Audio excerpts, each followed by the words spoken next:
Assalamu alaikum, жылқы сүйүүчүлөр.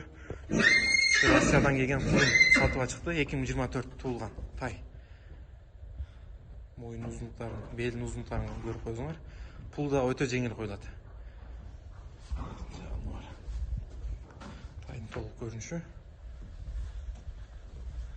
Тайдың пұты қолы таза, ұрылған шеген жері жоқ. Тұяқтары тек тұяқ, қара тұяқ екен. Поставкалар Қырғызстан Чебар, Қоңшыр Күлеркадағы сөзсеңер болады.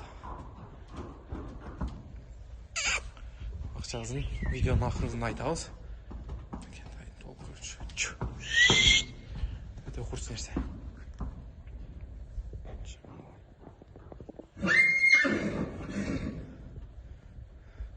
Толығырақ маалыматты егезен алсаңар болады. Ақшасы 120 000 кемі бар. Жалып байлансыңар болады.